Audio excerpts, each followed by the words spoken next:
Hello welcome friends. आज हम बात करने वाले हैं क्वेश्चन नंबर 6 से। जैसा कि क्वेश्चन नंबर 6 में दे रखा है, a solid iron pole consist of a cylinder of height 220 centimetre. एक सिलेंड्रिकल टाइप का एक पोल है, ठीक है। उसकी हाइट दे रखी है 220 सेंटीमीटर एंड बेस डायमीटर, और उसका जो बेस डायमीटर है यानी आधारी जो व्यास है वो 24 सेंटीमीटर दे रखा है। which is surmounted by another cylinder of height 60 centimetre. एक किसी दूसरे अन्य सिलेंडर के नीचे रखा हुआ है। जो दूसरा सिलेंडर है उसकी हाइट दे रखी है, आई मीन जो ऊपर रखा हुआ सिलेंडर है उसकी हाइट दे रखी है 60 सेंटीमीटर, रेडियस 8 सेंटीमीटर और उसकी रेडियस दे रखी है 8 सेंटीमीटर। यानी यहाँ पर दोनों जो सिलेंडर दे रखे हैं उनका हमें डाटा यानी कि रेडियस और उनकी हाइट दोनों की हमें दे रखी है। Find the mass of the pole. उस पोल का, उस खंभे का मास यानी द्रव्यमान हमें ज्ञात करना है। जबकि दे रखा हो यानी given that 1 centimetre cube of iron has approximately 8 ग्राम मास, यानी कि जो 1 सेंटीमीटर क्यूब जो निकलेगा आपका आयरन, उसका जो मास होगा वो 8 ग्राम के इक्वल होगा, ठीक है सर। और यहाँ पे क्या करना है, यूज पाई इज इक्वल 3.14। यहाँ पर पाई की वैल्यू 22/7 नहीं लेनी है, हमें 3.14 लेकर चलनी है। देखिए सर, सबसे पहले आप फिगर को देखकर समझते हैं। इसमें क्या है कि ये जो पोल है पूरा, उसमें एक सिलेंडर ये है और दूसरा सिलेंडर सर ये है, ठीक है सर। इसकी जो हाइट है, इस छोटे सिलेंडर की हाइट है वो दे रखी है 60 सेंटीमीटर और उसकी रेडियस दे रखी है 8 सेंटीमीटर।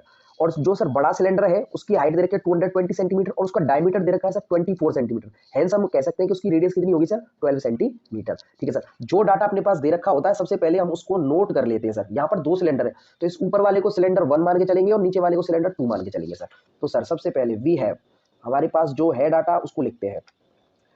फर्स्ट सिलेंडर, जो सिलेंडर 1 है उसके लिए फर्स्ट सिलेंडर, उसमें क्या है, उसका डायमीटर दे रखा है सर, उसका डायमीटर दे रखा है सर 24 सेंटीमीटर। इसका मतलब हम रेडियस उसकी कह सकते हैं कितनी हो जाएगी सर, 12 सेंटीमीटर। इस ऊपर वाले को सर 2 मानते हैं और नीचे वाले को 1 मानते हैं सर, ठीक है। तो फर्स्ट सिलेंडर का डाटा इस प्रकार ले लेंगे हम। यानी कि अगर ये इसको फर्स्ट सिलेंडर कह रहे हैं तो इसको हम R1 कहेंगे और उसकी हाइट दे रखी है सर, हाइट मतलब H कितनी दे रखी है सर, 220 सेंटीमीटर। यहाँ पर सर ये फर्स्ट सिलेंडर की है तो सर सबसे पहले फर्स्ट सिलेंडर की है तो इसको भी हम H1 लेंगे, ठीक है सर। ये दोनों चीजें हमें फर्स्ट सिलेंडर की निकालनी। अब सेकंड सिलेंडर की देखिए सर, सेकंड सिलेंडर, तो सेकंड सिलेंडर का रेडियस दे रखा है यानी आर की जो वैल्यू दे रखी है वो कितनी दे रखी है सर, 8 सेंटीमीटर। ये दे रखी है सर 8 सेंटीमीटर, ठीक है। इसको R2 मानेंगे क्योंकि ये सेकंड सिलेंडर है। उसकी हाइट कितनी दे रखी है सर, 60 सेंटीमीटर। देखिए सर, सिलेंडर 1 है उसकी हाइट और उसकी रेडियस हमने लिख ली यहाँ पर, रेडियस और हाइट। सिलेंडर 2 है उसकी भी रेडियस एंड हाइट हमने लिख ली यहाँ पे, ठीक है सर। अब देखिए सर, इनका मास निकालना है यानी कि वॉल्यूम निकालना है। तो इस सिलेंडर 1 का वॉल्यूम प्लस सिलेंडर 2 का वॉल्यूम दोनों को हम ऐड कर देंगे। यानी कि हम यहाँ पे कह सकते हैं टोटल वॉल्यूम ऑफ द पोल क्या होगा sir, volume of cylinder 1 plus volume of cylinder 2, यानी कि वॉल्यूम ऑफ सिलेंडर 1 यानी C1 plus volume of cylinder 2 sir, ठीक है सर। अब देखिए, जैसा कि आप जानते हैं कि वॉल्यूम का सिलेंडर होता है पाई आर स्क्वायर एच, ठीक है सर। तो इसका भी कितना होगा, पाई are square H.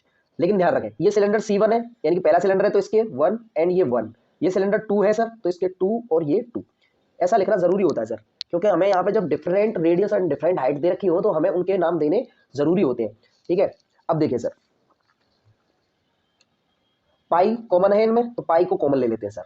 R1 square H1 plus R2 square H2, ठीक है सर। अभी देखिए सर, पाई की वैल्यू अभी मत पुट करना। R1 की वैल्यू कितनी है सर, R1 की वैल्यू है सर 12 यानी कि 12 का स्क्वायर इंटू H1 की वैल्यू कितनी है सर, 220 प्लस सर R2 की वैल्यू कितनी है सर, 8 यानी कि सर 8 का स्क्वायर। सर H2 की वैल्यू कितनी है सर, 60 यानी कि 60, ठीक है सर।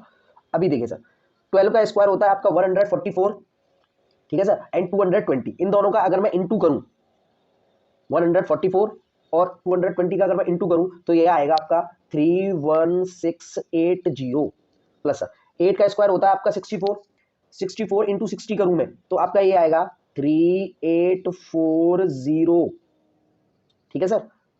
अभी देखिए पाई, अब मैं इन दोनों को ऐड करता हूं सर। अभी मैं इन दोनों को ऐड करता हूं, जब मैं इनको ऐड करूंगा सर तो निकल के आएगा 35520। ठीक है सर, ये निकल के आ गया सर। अब पाई की वैल्यू मैं यहां रख लेता हूं 3.14 इंटू ये कितना है सर 35520। जैसा कि हम जानते हैं हमारे सारी यूनिट सीएम में दे रखी है सर, तो हम यहाँ पर जो वैल्यू यानी कि जो वॉल्यूम आएगा वो सेंटीमीटर क्यूब आएगा। ठीक है सर, अभी मैं क्या करूंगा इस 3.14 का इंटू इस पूरी डिजिट पूरे नंबर के साथ करूंगा। जैसे ही मैं इसका इंटू इसके साथ करूंगा सर निकल के आएगा ये 1111532.8 सेंटीमीटर क्यूब सर। अब देखिए सर क्वेश्चन में आपको दिख रहा होगा कि क्वेश्चन में बोला 1 सेंटीमीटर क्यूब इज इक्वल 8 ग्राम, यानी कि अगर मैं इन सेंटीमीटर क्यूब को हटा के यहाँ पे ग्राम लगाऊं तो मुझे 8 का मल्टीप्लाई करना पड़ेगा, यानी कि एक्चुअल वॉल्यूम तो निकल के आ गया हमारा टोटल उसका ये इन सेंटीमीटर में, यूनिट यहाँ पे क्या है जब सेंटीमीटर है तब निकल के आ गया है सर ये। लेकिन सर उसने कहा है हमसे ग्राम के लिए, जैसा कि उसने बोल रखा है, तो देखिए सर 1 सेंटीमीटर क्यूब बराबर उसने बोला है सर जी 8 ग्राम आपको लेना है।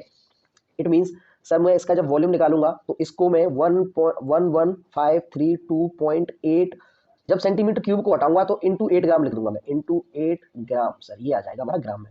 देखिए सर अब जब मैं इसका इंटू इसके साथ ग्राम में करूंगा तो ग्राम का एक यूनिट जो आएगा वो बहुत बड़ा यूनिट आएगा sir.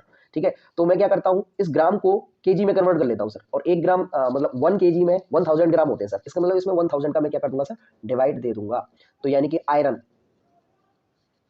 Of the pole equal क्या होगा सर, ये संख्या लिखने के बाद आपको 8। अब ये ग्राम से ग्राम केजी में कन्वर्ट कर रहे हैं सर, तो हम 1000 का डिवाइड दे देंगे और केजी में कन्वर्ट हो जाएगा। जब मैं इसको सॉल्व करूंगा तो सर ये अप्रोक्सीमेटली निकल के आएगा अपना 892.26 केजी, यानी कि सर वो जो अपना पोल है उसका जो वॉल्यूम है उसमें जो मास है उसमें आयरन जो है उसकी जो वैल्यू है, कितना आयरन है सर 892.26 केजी, ये सर इतना उसमें मास है सर, आयरन है सर, यही इसका आंसर है सर। ठीक है सर, इसमें बस सर आपको करना क्या है आप एक बार नोटिस कीजिए सर ध्यान से, इसमें जो सिलेंडर 1 है और सिलेंडर 2 है उन दोनों का हमने वॉल्यूम निकाल लिया, उनका वॉल्यूम निकाल लिया हमने सबसे पहले, तो उनका टोटल वॉल्यूम निकल के आया सर ये। एक्चुअल में वॉल्यूम यहाँ निकल के आ चुका है हमारा, अगर वो आपसे कोई यूनिट के बारे में कुछ डिस्क्राइब नहीं करता तो आपका आंसर यही हो जाता, लेकिन उसने आपको बोला है कि आप क्या कीजिए सेंटीमीटर को ग्राम में कन्वर्ट कर लीजिए, तो ये कंडीशन उसने बोली है तो हमने ग्राम में कन्वर्ट कर लिया। अब ग्राम में कन्वर्ट करने के बाद उसको हमने केजी में कन्वर्ट कर लिया, क्योंकि इसको ग्राम में कन्वर्ट करते तो बहुत ज्यादा ग्राम्स निकलते। अब जब ग्राम से पहले भी हमें कोई बड़ी यूनिट दे रखी है तो हम उसे केजी में कन्वर्ट कर लेते हैं सर, यही इसका आंसर है sir, that's answer sir, thank you sir.